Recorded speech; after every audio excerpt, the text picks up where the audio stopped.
ओम शांति। 12 अप्रैल 2021 की मुरली है। बाबा ने कहा, मीठे बच्चे, तुम्हारी ये वंडरफुल यूनिवर्सिटी है जिसमें बिगड़ी को बनाने वाला भोलानाथ बाप टीचर बनकर तुम्हें पढ़ाते हैं।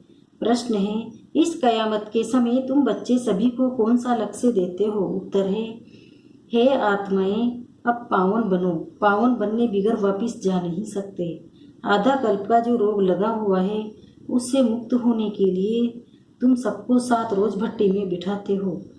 पतितों के संग से दूर रहे, कोई भी याद न आए, तब कुछ बुद्धि में ज्ञान की धारणा हो। गीत है, तूने रात गवाई सो के, दिन गवाया खाई के। ओम शांति। ये बच्चों को किसने कहा?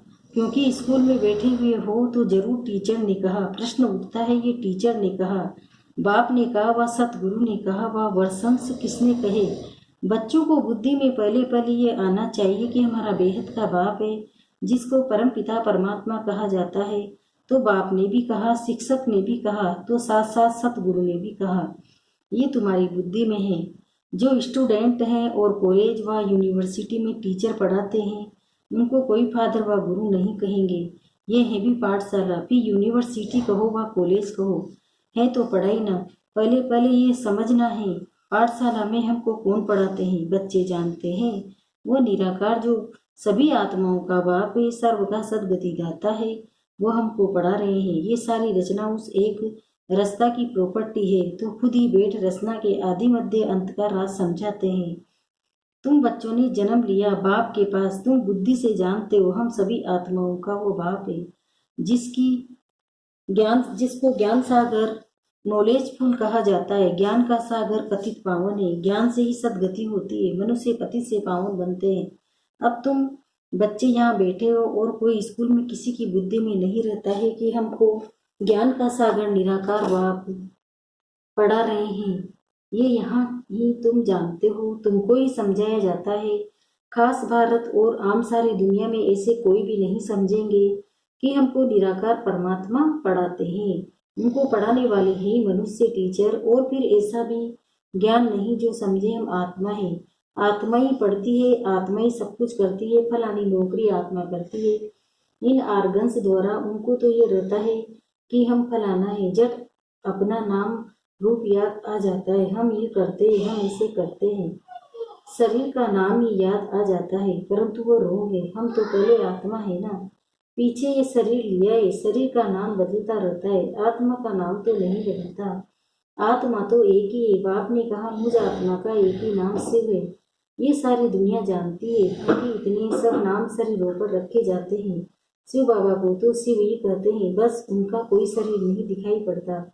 मनुष्य के ऊपर नाम पड़ता है, मैं फलाना हूँ, हमको फलाना टीचर पढ़ा रहे हैं, नाम लेंगे ना। वास्तव में आत्मा शरीर के द्वारा टीचर का काम करती है, उनकी आत्मा को पढ़ाती है। संस्कार आत्मा में होते हैं, आर्गन्स द्वारा पढ़ाती है, पाठ बजाती है संस्कार अनुसार, परंतु देह पर नाम तो पढ़े ना, उस पर सारे धंधे आदि चलते हैं। यहाँ तुम बच्चे जानते हो हमको निराकार बाप पढ़ाते हैं। तुम्हारी बुद्धि कहाँ चली गई? हम आत्मा उस बाप के बने हैं। आत्मा समझती है निराकार का धर्म को आकर इस साकार द्वारा पढ़ाते हैं। उनका नाम इससे शिव जयंती भी मनाते हैं। शिव तुम्हें बेहद का बाप, उनको ही परमपिता परमात्मा कहा जाता है, वो सभी आत्माओं का बाप है। अब उनकी जयंती कैसे मनाते हैं? आत्मा शरीर में प्रवेश करती है, गर्भ में आती है, ऊपर से आती है, ये किसी को मालूम नहीं पड़ता। क्राइस्ट को धर्म स्थापक कहते हैं, उनकी आत्मा पहले पहले ऊपर से आनी चाहिए। सत्व प्रधान आत्मा आती है, कोई भी विकर्म किया हुआ नहीं है। पहले सत्व प्रधान की सत्व रजो तमो में आते हैं, तब विकर्म होते हैं। पहले आत्मा जो आएगी सत्व प्रधान होने के कारण कोई दुख नहीं भोग सकती। आधा टाइम जब पूरा होता है तब विकर्म करने लगती है। आज से 5000 वर्ष पहले बरोबर सूर्यवंशी राज्य था और सब धर्म बाद में आए। भारतवासी विश्व के मालिक थे। भारत को अविनाशी खंड कहा जाता है और कोई खंड भी नहीं था। जो शिव बाबा है, बिजली को बनाने वाला भोलानाथ, शिव को कहा जाता है। नरसिंह शंकर को भोलानाथ शिव बिजली को बनाने वाला है। शिव और शंकर एक नहीं है, अलग अलग है। ब्रह्मा विष्णु शंकर की कोई महिमा नहीं है, महिमा सिर्फ एक शिव की है, जो बिगड़ी को बनाते हैं। कहते ही मैं साधारण बूढ़े तन में आता हूँ। इसने 84 जन्म पूरे किए, अब खेल पूरा हुआ। यह जाने पुराना चोला पुरानी संपत्ति भी खराब हो जाने वाले हैं। अब किसी को याद करे, खत्म होने वाली चीज को याद नहीं किया जाता है। नया मकान बनता है तो फिर पुराने से दिल हट जाती है। ये फिर है बेहद की बात, सर्व की सदगति होती है, अर्थात रावण के राज्य से सबको छुटकारा मिलता है। रावण ने सबको बिगाड़ दिया है। भारत बिल्कुल ही कंगाल भ्रष्टाचारी है। लोग भ्रष्टाचार समझते हैं, करप्शन, एडिक्शन को, चोरी ठगी को, परंतु बाप कहते हैं पहला भ्रष्टाचार है मूर्ख कलिति बनना। शरीर विकार से पैदा होता है, इसलिए इसको विवश वर्ड कहा जाता है। सत्युग को वाइसलेस कहा जाता है। हम सतयुग में प्रवृत्ति मार्ग वाले देवी देवता थे। कहते हैं पवित्र होने से विकार बिगड़ बच्चे कैसे पैदा होंगे। बोलो, हम अपनी राजधानी बाहुबल से, अपने योग बल से स्थापन करते हैं, तो क्या योग बल से बच्चे नहीं पैदा हो सकते हैं? जबकि है 22 देशवर, पवित्र ग्रस्त आश्रम, यथा राजा रानी, संपूर्ण निर्विकारी तथा प्रजा यहाँ है संपूर्ण विकारी। सतयुग में विकार होते नहीं है, उसको कहा जाता है ईश्वरी राज्य, ईश्वर बाप का स्थापन किया हुआ। अभी तो ये रावण राज्य शिव बाबा की पूजा होती है, जिसने स्वर्ग स्थापन किया। रावण जिसे नरक बनाया उसको जलाते आते हैं। द्वापर कब शुरू हुआ ये भी किसी को पता नहीं। ये भी समझ की बात है। ये है तमो प्रधान आसुरी दुनिया, वो है ईश्वरी दुनिया, उसको स्वर्ग देवी पावन दुनिया कहा जाता है। ये है नरक पति दुनिया। ये बातें भी समझेंगे वही जो रोज पढ़ेंगे। रोज पढ़ते फलानी जगह स्कूल थोड़े ही है, अरे हेड ऑफिस है कहना, तुम आकर डायरेक्शन ले जाओ, बड़ी बात तो नहीं है। सृष्टि चक्र को सेकंड में समझाया जाता है। सत्य त्रेता फास्ट हो गया, फिर द्वापर कलयुग ये भी फास्ट हुआ। अभी ये संगम युग, नई दुनिया में जाने के लिए पढ़ना है, हर एक पे पढ़ना। बाबा हम नौकरी करते हैं, अच्छा एक हफ्ता ज्ञान ले फिर चले जाना, मुरली मिलती रहेगी। पहले 7 रोज भट्टी में जरूर रहना है, बल 7 रोज आएंगे, परंतु सबकी बुद्धि एक जैसी नहीं रहेगी। 7 रोज भट्टी माना कोई भी याद न आए, कोई से पत्र व्यवहार आदि भी न हो, सब एक जैसा तो समझ नहीं सकते। यहाँ पतितों को पावन बनना है। ये पतितपना भी रोग है। आधा कल्प महारोगी मनुष्य है, उसको अलग बिठाना पड़े। कोई का भी संग न हो, बाहर जाएंगे उल्टा सुल्टा खाएंगे, पतित के हाथ का खाएंगे। सत्यु में देवता ही पावन है ना, उनके लिए देखो खास मंदिर बनते हैं, देवताओं को फिर पतित छू न सके। इस समय तो मनुष्य बिल्कुल पतित भ्रष्टाचारी है, शरीर विष से पैदा होता है, इसलिए इनको भ्रष्टाचारी कहा जाता है। सन्यासियों का भी शरीर विष से बना हुआ है।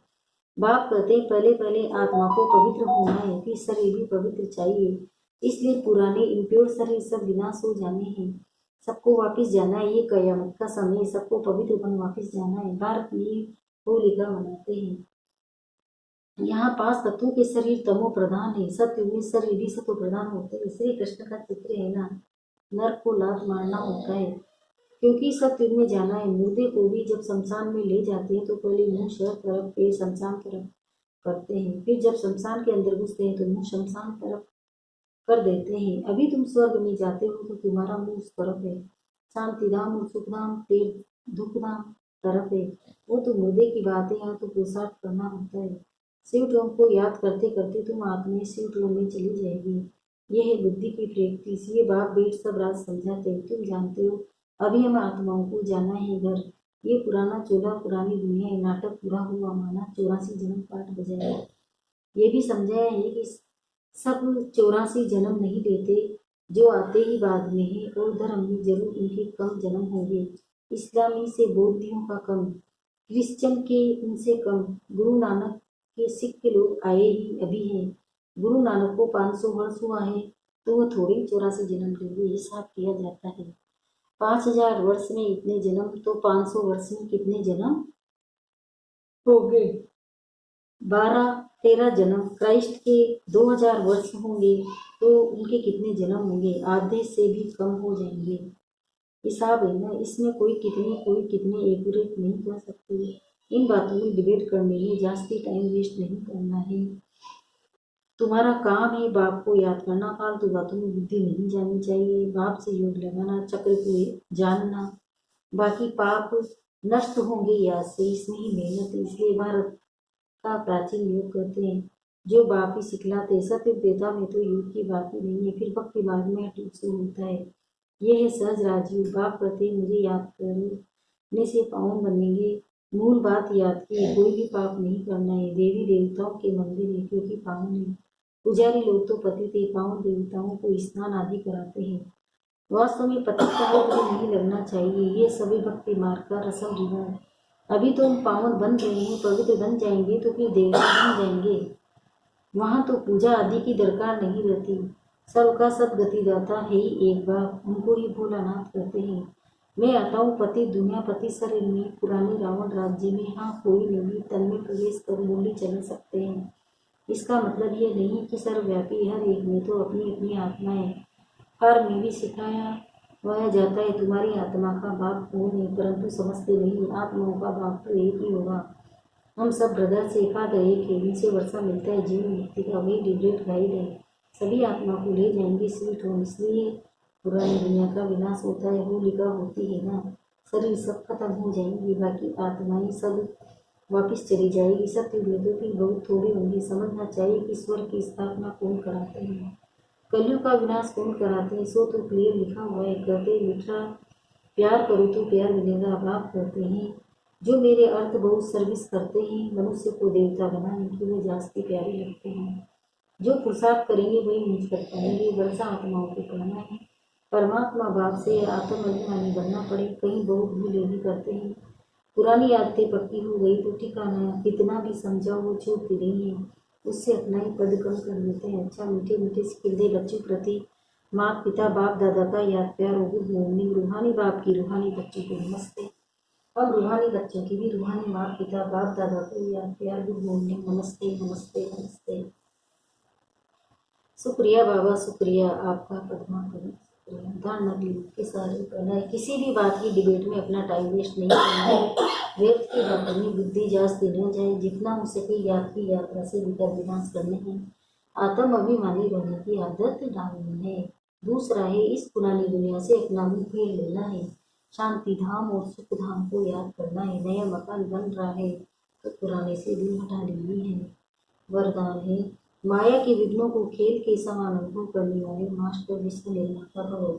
जैसे कोई बुजुर्ग के आगे छोटे बच्चे अपने बचपन के अलबेलेपन के कारण कुछ भी बोल दे, कोई ऐसा करते हुए भी कर ले तो बुजुर्ग लोग समझते हैं कि ये निर्दोष अनजान छोटे बच्चे हैं, कोई असर नहीं होता। ऐसे ही जब आप अपने को मास्टर विश्व निर्माता समझेंगे तो माया के विघ्न बच्चों के खेल समान लगेंगे। माया किसी भी आत्मा द्वारा समस्या विघ्न व परीक्षा पेपर बनकर आ जाए तो उसमें घबराएंगे नहीं, लेकिन उन्हें निर्दोष समझेंगे। स्लोगन स्नेह शक्ति और ईश्वरीय आकर्षण स्वयं में भरो तो सब सहयोगी बन जाएंगे।